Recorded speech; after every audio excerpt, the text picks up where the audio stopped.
Hello students, welcome to Legacy IAS Academy. Today we are going to discuss about a recent statement that has been given by the government of India is that India is going to become the voice of global south. So what exactly is the global south? What is its relevance in the modern geopolitical context, and also what are the challenges that global south will have to face in the coming decades is what we are going to discuss. Also, we'll also try to take a look that how these nomenclatures of characterizing different countries into a single basket, into a single term has been done in the past, and why there is a need for such nomenclature. But first, to give you a brief context about the present topic, is that recently the India has assumed the presidency of two very important international organizations or multinational organizations, as we can say. It has become the president of G20 group of countries for 2022 to 2023. At the same time, it also has taken the helm of United Nations Security Council membership and has become the president of it for the next following years. It is in this particular context that the Indian External Affairs Minister, Mr. S. Jayanagara, has said that the country would be the voice of the global south that is otherwise underrepresented in such forums. Such forums here represents or means the multinational organizations or international organizations. So, since his statement, the term global south has been used multiple times, especially when he said also about talked about the ongoing conflicts across the world, the COVID-19 crisis, and where referring to the ongoing global conflict, he has clearly mentioned that the polarization may occur elsewhere. The people who suffer most are the global south. And this basically understand from the current ongoing war between Russia and Ukraine, where due to this ongoing conflict, ongoing war, there has been severe shortage or shortfalls of the wheat procurement, or we can say wheat transportation, wheat trading.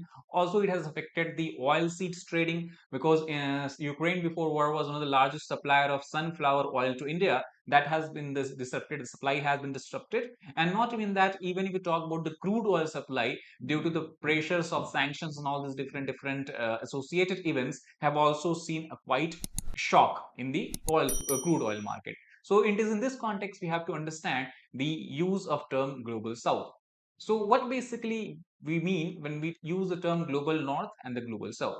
So as far as the global north is concerned, in this particular map, we can see the countries which are colored in blue color are the representatives or are the members of global north, where the countries, mostly developed countries such as US, Canada, we have Australia, most of the Western European and the Central European countries are part of the global north. That means these countries are having much higher development, much higher level of development, much higher per capita income, and better standard of life. On the other hand, if we take into account the countries which are part of Asian, African, and the South American subcontinent, what we can say, these make up the global south. That means if I draw a imaginary line such like this from here, like this. So as you can see, the blue countries are to the north of this line, that is why they are called as global north, while the red countries, most of them at least, are to the south of this line and called as global south. The only exception is Australia, which is geographically located in the southern hemisphere. However, in the geopolitical or in terms of economic or in economic terms, it is developed country and thus of the global north. The use of this term basically signifies a shift that is happening in the global politics, and this shift in global politics is basically observed in terms of terminologies, in terms of the nomenclature that we use to define various countries.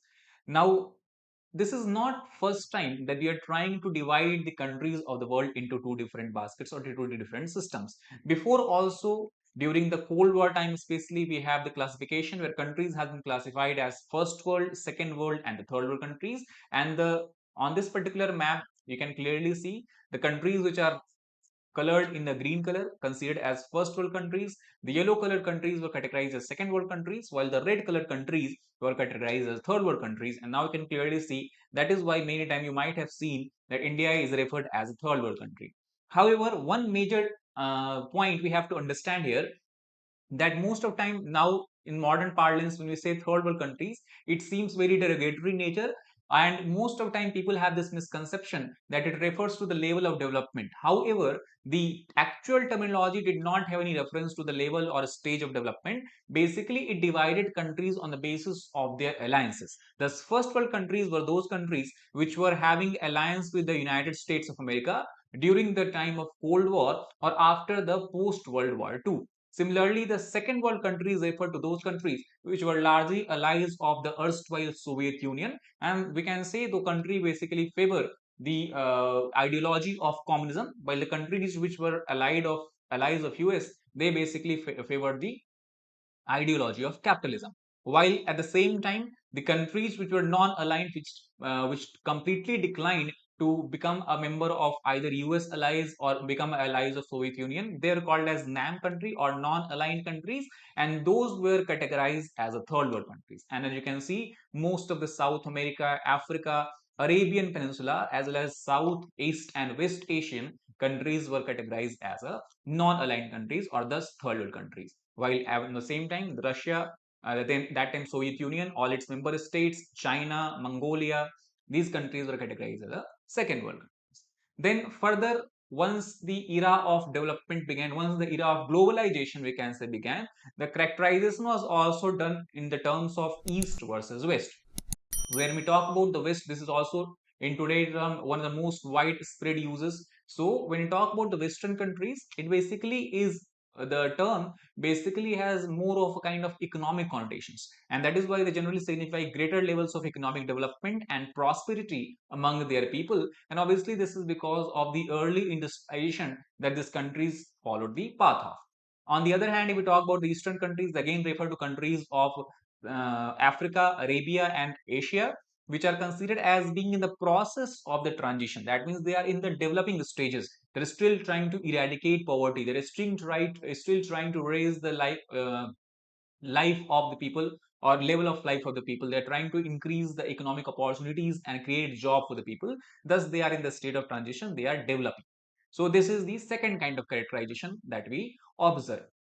So now if we talk about this present categorization of global north and global south, this can be traced back to an approach that was given by a very well-known political scientist, Immanuel Wallerstein, in year 1974, where he gave this approach that is called as world systems approach.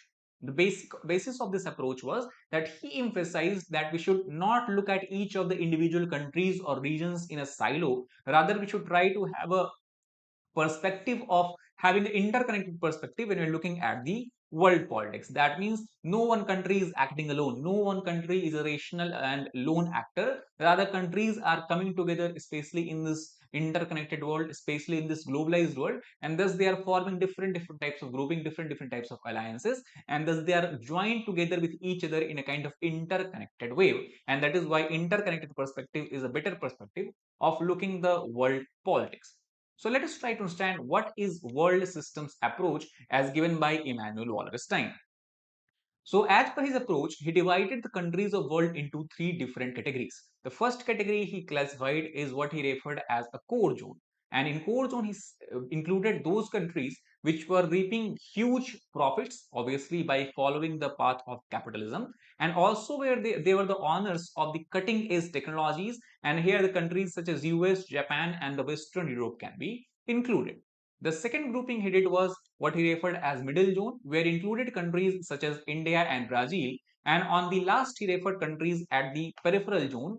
And peripheral zone basically he referred to those countries which are having less sophisticated production and are more labor intensive, such as countries like Sri Lanka, countries like Indonesia, Thailand, Vietnam. They do not have access to cutting edge technology. They do not have access to the advanced production system, but rather they are dependent on the cheap and abundant supply of labor because of the high population density. So these are the peripheral zones. Thus, overall, and as per the world system approach is concerned, the whole world can be divided into core zone, middle zone, and the peripheral zone. India lying obviously in the peripheral zone. So the question automatically comes to us that if there is already so much nomenclature that has been put into use and being used continuously in international relations, why there is a need of this new term of global north versus global south? So few regions we can look at. First of all, the first categorization was when the countries were categorized into first world, second world, and third world. This classification is no longer feasible. The reason is very simple, because this classification was relevant in a world which was largely bipolar in nature. On the one hand, we have US and its allies holding the helm of capitalism. On the other hand, we have Soviet Union and its allies holding the helm of communism. However, year 1991, when there has been disintegration of Soviet Union, that also we can say finally led to the collapse of the ideology of socialism and communism. That marked the end of this categorization, because now there is no need of such Cold War classification and categorization. Similarly, the second classification that we refer to is that East-West classification on the level of development. That is also very, very problematic, because it is believed that such kind of binary approaches, such kind of binary classification perpetuate what we call as stereotypical thing. Because when you talk about West, it comes into mind this is very well developed countries, the quality of life is very, very high, and everything is hunky dory, but that is not true. And similarly, if we talk about Eastern countries, it creates a kind of negative connotations, gives a kind of negative connotation where it seems that these countries are still not developed, there is large scale poverty, there is hunger. So obviously some of these what you can understand is stereotypes are true, but to a large extent a lot of stereotypes that exist are also untrue in nature, or at least they are rapidly changing with the progress or the scale and speed of the progress. So third classification, many times we also refer to the developed and developing, but that creates a lot of confusion that what is developed and what is developing. And Bill Gates has rightly said and made a statement in this regard that any category that basically is lumping China, that is such a major global economic superpower today, and the Democratic Republic of Congo, that is small tiny country of Africa, which is at a very lower level of development, we cannot club them together. And if some system is clubbing them together, that is making it more confusing rather than producing any kind of clarification. To give you a brief idea, what is developing countries? If you try to group the countries into developing countries list, China and Democratic Republic of Congo both will be in developing countries. But can we compare the Chinese economy with the DRC's economy? The answer is absolutely no. So thus confusion arises because of this kind of classification, and also due to this reason it is no longer a valid categorization. It is in this context we have to understand that the need for a new term, a right term, that is the global north and global south, has come into existence. Obviously it is not free of the problems, we will discuss that also in the later, but at least it is much more accurate in grouping countries together, because it does not take into does not take into account the ideology that is driving the politics of the country. It does not take into account the develop and developing concept. What it takes into account is the similarities this country have in the terms of overall national wealth, the similarity this country have overall in the indicators of education, indicators of healthcare, and the most important of these is most of the countries which today are part of global south have a shared history. Why they have shared history? Because all these countries at some point in time were the victim of colonization by the Western imperial powers. So that is what makes global south a kind of cohesive entity. Now this classification trains more focus on the global south. That is another important major advantage, because when we talk about global south, we basically give it as a positive connotation, and also the focus is more on the interests of global south rather than taking a kind of ideal stand or taking what you can say is a moral stand. And also the advantage of grouping these countries together is that now all these countries can come together and advocate for a common cause that is relevant for them. For example, the major international institutions such as United Nations, especially UNSC, the permanent membership of UNSC, International Monetary Fund, World Banks, all these organizations are basically overrepresent the Western countries, and they have underrepresentation of these developing countries or the global South countries. Thus, they can come together on a platform and can voice their concern together, because obviously the tide is changing. We are seeing the continuous and gradual shift. That means the economic power of the world today is not located or does not have a locus in the Western world. It is shifting more and more toward it, especially if we take into account the growth of India and China together. So it is in this context the need of global south term has been felt. So what has caused the rise of global south? So three things are there that you have to take into account. First of all, the economic emergence of some of the major southern countries such as India and China, obviously that have caused the shift of the economic balance from west to east. Second, world is need for world to become multipolar rather than unipolar or bipolar. That is also the reason. And third is the challenge to the idea that North is ideally is also being like this idea that North or global North or the Western countries are the ideal countries. Everyone need to follow them in every aspect. That is also being challenged. And these are the reasons why the concept of global South has seen a rise. And this context, Samuel Huntington, a well-known political international relations analyst as well as political scientist, have rightly said in his book, The Clash of Civilization, that East Asians attribute their dramatic economic development not to the import of Western culture, but rather to the adherence of their own culture. However, as we have discussed, any kind of categorization that when we try to bunch a group of countries into same category, will have a lot of problems. And similarly, the categorization of global North and South is also not free of the challenges or the criticism. So first of all, the same criticism that we apply to all other classification applies here as well, that the term is very broad and it excludes the diversity that each individual country exudes at the regional level. Second, what is the idea behind creating the global South? Whether the global South simply aims to replace the North. Earlier, to give you to understand this point, in suppose in 80s, 70s, 80s, 90s, and the 2000s, if the economic center of the world was in the Western world, and now if it is shifting to the East, then what is the idea behind global South? Are we trying to replace the global North with global South without actually addressing the inherent challenges of the system?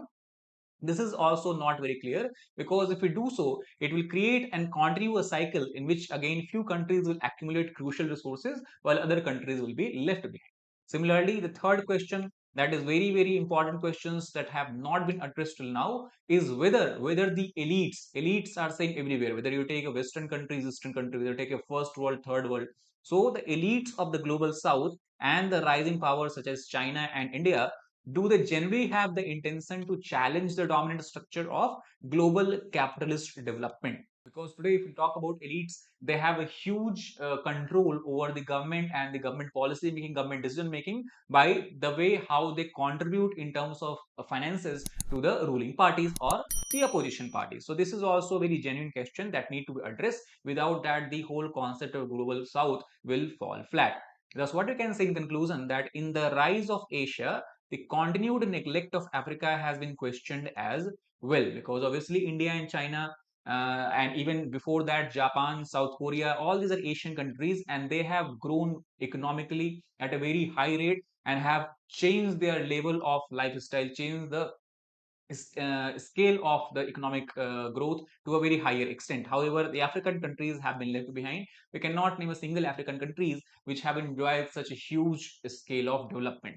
And thus, especially if we talk in the context of China, China is increasingly making inroads here through the Belt and Road Initiative, mainly for developing infrastructure, but also whether that results in a win-win situation for both the parties or focuses on profit only China, it remains to be seen, because actually the evidences are more toward the win for China, because we see a lot of countries even in Asia has fallen into the debt trap like situation with China, where they are not able to come out and not able to become free. And that is why we have seen a lot of interference in the domestic policies and the international relations related to decision making in the countries, individual countries. So that is what we have to also see. So that is all about this particular issue. I hope you understood the concept of global South. Please hit the like button if you like the video, share it with your fellow aspirants, as well as subscribe to our channel for the more helpful content. Thank you very much.